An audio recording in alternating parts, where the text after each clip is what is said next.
People often see someone get knocked out by a punch that didn't seem very strong and wonder how that is possible. Let us break down how knockouts really happen and how they can be created with smart strategy rather than just raw strength.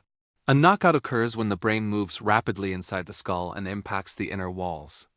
If you don't have overwhelming power, two key elements become crucial: precision and timing. First, precision. You need to aim for areas that maximize the chance of causing that sudden head movement. The jaw is one of the most effective targets. A clean shot to the jaw can rotate the head sharply, increasing the likelihood of the brain shifting inside the skull. Accuracy also matters in how the punch lands. If you're throwing punches, you should connect with your knuckles, especially the two biggest ones, to transfer force efficiently. Second, timing. The ideal moment is when there is a clear opening and your opponent doesn't anticipate the strike.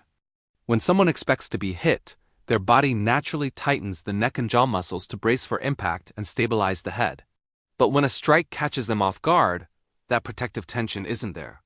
The head moves more freely, and even a lighter blow can result in a knockout.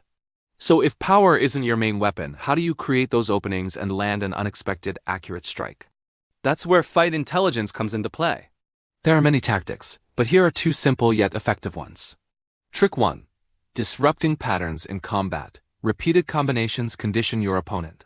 If you consistently throw the same attacks, they begin adjusting, sometimes subconsciously. That's exactly what you want. Once they get used to defending a specific sequence, suddenly change it. Break the rhythm and deliver a different strike. For example, if you've been targeting the body throughout the match, your opponent will develop a defensive response to body shots. When that reaction becomes predictable, switch levels and attack high, instead catching them by surprise. Trick 2. Exploiting predictable reactions. This strategy involves triggering a reaction you already know your opponent has.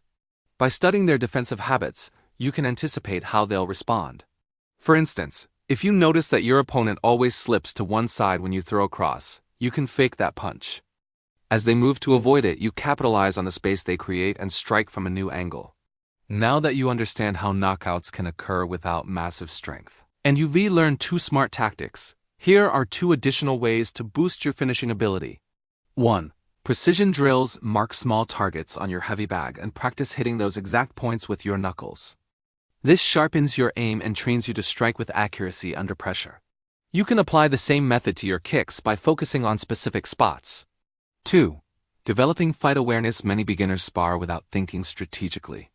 Instead of going on autopilot, start observing patterns and habits during each round.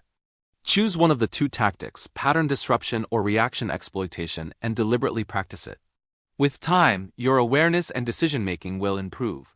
When strong accuracy combines with sharp fight intelligence, even fighters without huge power can dramatically increase their knockout potential.